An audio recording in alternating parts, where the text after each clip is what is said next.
ये कहानी है उत्तर प्रदेश के एक छोटे से गांव की। इस गांव के ज्यादातर लोग गांव छोड़कर शहर जा बसे हैं। अब अधिकतर बुजुर्ग और कुछ गिने चुने लोग ही बच्चे हैं, लेकिन सभी मिलजुल कर रहते हैं। सभी एक दूसरे की मदद करते हैं। गांव में सभी के ज्यादातर मिट्टी के ही घर हैं और यहाँ की सड़कें भी मिट्टी की ही बनी हैं। सभी के घर एक दूसरे से बहुत दूर है, लेकिन सभी एक दूसरे के घर आया जाया करते हैं। यहाँ का वातावरण शहर के मुकाबले कहीं ठीक था। दिन हो या रात, गांव में पंछियों के चहचहाने की आवाज और शुद्ध हवा और ताज़ा पानी और कई ऐसे साधन जो गांव को शहर से बेहतर बनाते हैं। गांव में लोगों का मुख्य साधन अभी भी खेती ही है। लाइट चले जाने के बाद सभी अपने अपने घरों में दिया या फिर मोमबत्ती जलाया करते हैं। अब जून का महीना लगभग खत्म ही होने को चला है। सभी लोग अपना बिस्तर घरों के बाहर ही लगाते हैं। इसी गांव में मंगरू काका की एक चाय की दुकान थी, जिस पर अक्सर बुजुर्ग और कुछ लोग चाय पीने आते थे। रात के 7 बज चुके थे। मंगरू काका की दुकान पर राजू काका और हरिया चाचा बैठे हुए हैं। और भैया मंगरू, कैसी चल रही है दुकान? अरे राजू काका, ठीक ही चल रही है। अब समय बदलता जा रहा है। पहले दुकान पर कई सारे लोग और बुजुर्ग आया करते थे और देर रात तक बातें करते थे और अपनी अपनी किस्से कहानी सुनाते थे और चाय पीते थे, जिससे मेरी दुकान भी अच्छी चलती थी। अरे हाँ मंगरू, अब वह समय जा चुका है। आधे से ज्यादा लोग शहर जा बसे हैं। और तुम सुनाओ हरिया, कैसा चल रहा है तुम्हारा कारोबार? अब क्या सुनाएं? इस बारिश में सारा धंधा बंद पड़ा है, लेकिन अपने खाने लायक तो बंदोबस्त हो ही जाता है। इसी तरह काफी समय तक वो सब आपस में बातें करते रहते हैं। अब बारिश भी शांत हो चुकी थी, तभी मंगरू की दुकान पर 2 लोग और आते हैं। अरे मंगरू काका, 2 कड़क चाय लगाओ, एक मेरे दोस्त के लिए और एक मेरे लिए। इस ठंडे बारिश के मौसम में यहाँ चाय की टपरी पर बैठकर चाय पीने में और थोड़ी गपशप करने में जो मजा है वह और कहीं नहीं है भैया। बिल्कुल ठीक कहा बेटा तुमने। आओ बैठो और चाय का आनंद लो। अरे राजू काका, आप भी यहाँ हो? मैंने तो आपको देखा ही नहीं। चलो, इसी बहाने आपसे भी थोड़ी बातें हो जाएंगी। और बताओ राजू काका, आपका काम धंधा कैसा चल रहा है? अरे बेटा क्या बताऊं, इस बारिश ने तो सभी का हाल बेहाल कर रखा है। जो भी फसल थी सभी बारिश में नष्ट हो गई। अब खेतों में थोड़ी बहुत सब्जियां लगाते हैं और उन्हें बाजार बेचकर ही हमारा घर चल पाता है। अरे काका, चिंता मत कीजिए। जीवन में उतार चढ़ाव तो होते ही रहते हैं। जीवन को खुलकर आनंद के साथ व्यतीत करना चाहिए। ठीक कहा बेटा तुमने। हमें अपनी शेष बची जिंदगी को हंसी खुशी से जीना चाहिए। धीरे धीरे रात बढ़ती जा रही थी। मंगरू काका की चाय में तो स्वाद ही कुछ अलग है, मानो एक घूंट पीते ही जिंदगी के सारे कष्ट समाप्त हो गए हों। इसी स्वाद के लिए तो हम मंगरू की दुकान पर आते हैं बेटा। राजू काका, हमने आपके बारे में बहुत सुना है कि आपके साथ हकीकत में कई बार विचित्र घटनाएं घटी हैं। क्या वह सब सच है? हाँ बेटा, मेरे साथ हकीकत में कई बार डरावनी घटनाएं घटी हैं। क्या तुम वह सुनना चाहोगे? अरे हाँ काका, बारिश के इस ठंडे मौसम में यहाँ चाय की टपरी पर बैठकर चाय पीने में और आपकी डरावनी कहानी सुनने में तो और भी ज्यादा मजा आएगा। अरे हाँ काका, जरूर सुनाओ, बहुत मजा आएगा। चलो फिर, तुम इतनी जिद कर ही रहे हो तो मैं तुम्हें अपने साथ घटित एक डरावनी और विचित्र कहानी सुनाई देता हूँ। कहानी है आज से ठीक 30 वर्ष पहले कि जब मैं गांव से कुछ दूर शहर में एक दफ्तर में काम करता था। रेलवे स्टेशन पर आखिरी ट्रेन आई।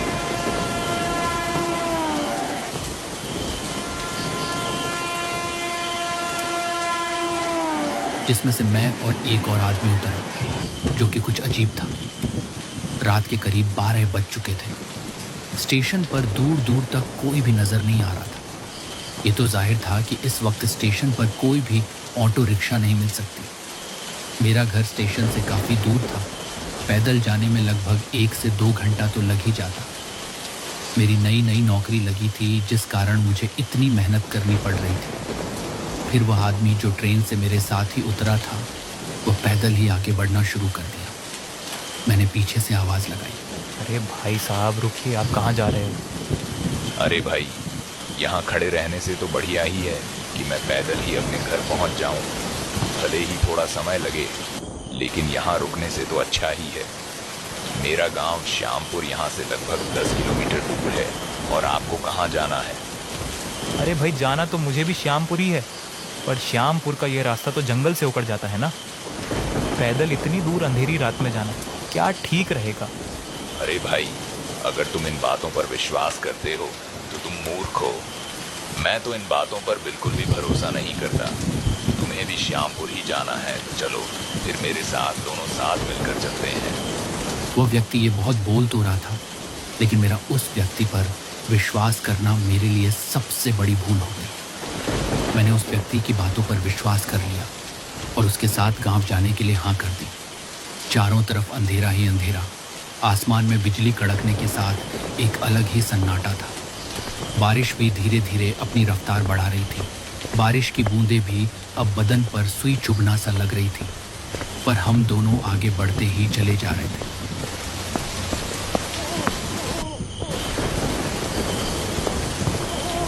कुछ समय बाद बारिश बहुत तेज हो गई। आसमान में जोर जोर से बिजली कड़कने लगी।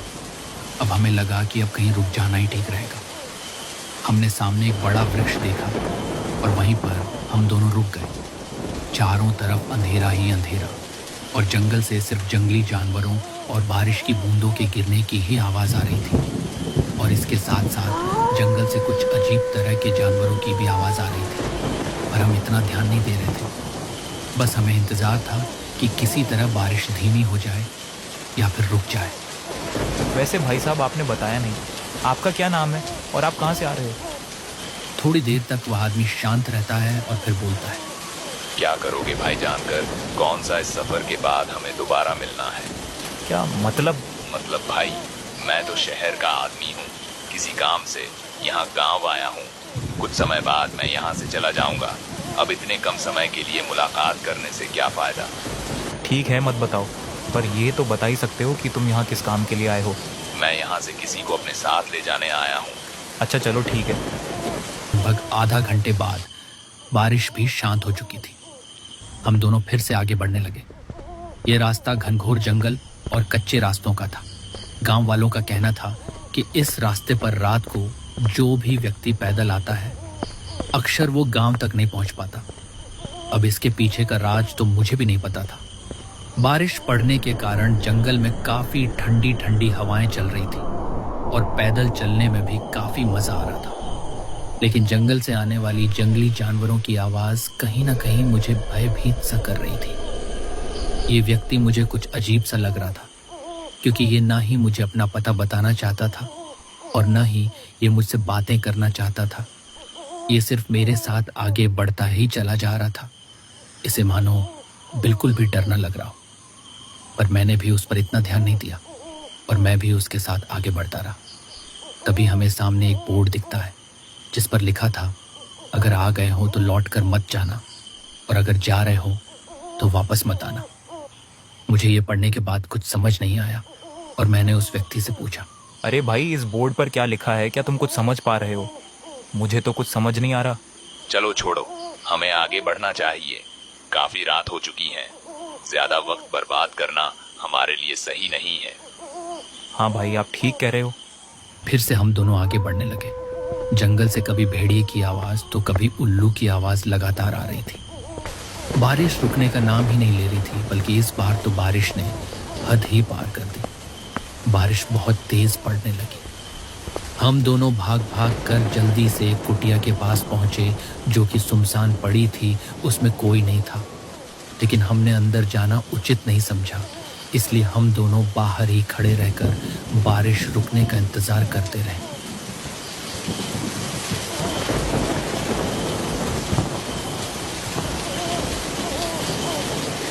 थोड़ी देर बाद ही जंगल से अजीब अजीब आवाजें आने लगी, मानो कभी किसी औरत के रोने की तो कभी किसी बच्चे की रोने की। मुझे यह सुनकर काफी डर लगने लगा और मैंने उस व्यक्ति से पूछा, अरे भाई क्या ये सब आवाजें सुनी तुम्हारी? हाँ भाई, आवाज तो सुनाई दी मुझे भी। लगता है कोई मुसीबत में है। पर भाई इतनी रात को कौन औरत यहाँ जंगल में आई होगी? चल कर देखते हैं, क्या पता वह मुस्बित में हो, इसीलिए रो रही हो। फिर मैं और वह व्यक्ति दोनों आगे बढ़े। बारिश अभी भी लगातार पड़ रही थी। कुछ समय बाद किसी की पायल की आवाज़ भी आने लगी।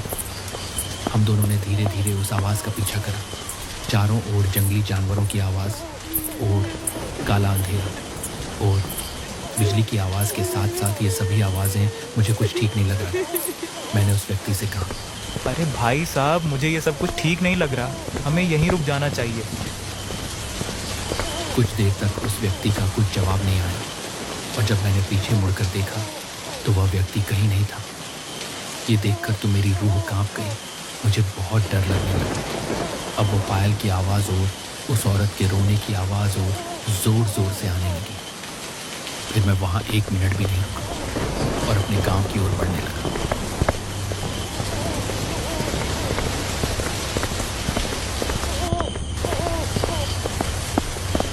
अब वह सब आवाज़ें शांत हो चुकी थी। मैं अपने तेज़ कदमों से आगे बढ़ते जा रहा था। तभी सामने फिर से मुझे वही अजीब बोर्ड दिखता है जो कि मुझे शुरुआत में दिखा था।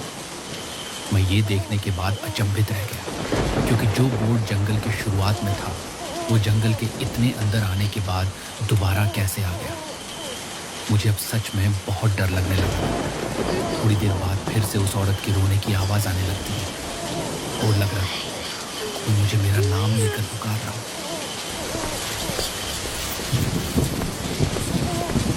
जब मैं उस आवाज़ के नज़दीक गया तो देखा कि कोई आदमी पेड़ के नीचे खड़ा है। ठीक से वह दिखाई नहीं दे रहा।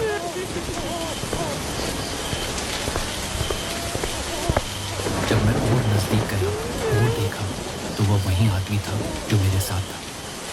मैंने पूछा, अरे भाई, कहाँ खो गए थे और अब यहाँ औरत की आवाज़ में क्यों रो रहे हो? तभी वह जोर जोर से हंसने लगता है।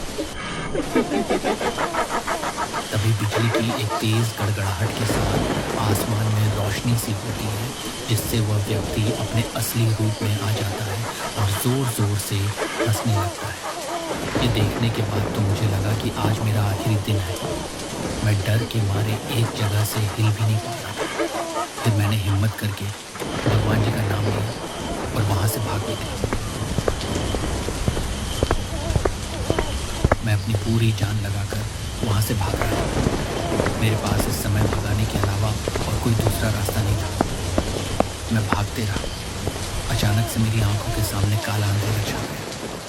सुबह जब मेरी आंखें खुली तो मैंने देखा कि मैं रेलवे स्टेशन पर पड़ा हुआ था। मुझे कुछ भी समझ नहीं आ रहा था। मैं वहां से तुरंत ऑटो पकड़कर अपने घर वापस आ गया और फिर मैंने कभी भी उस दफ्तर में रात की ड्यूटी नहीं की और आज भी मैं उसे स्टेशन पर रात को जाने से बहुत डरता हूँ। उस दिन के बाद मैं रात को ना ही उस स्टेशन की तरफ गया और ना ही रात की ड्यूटी की।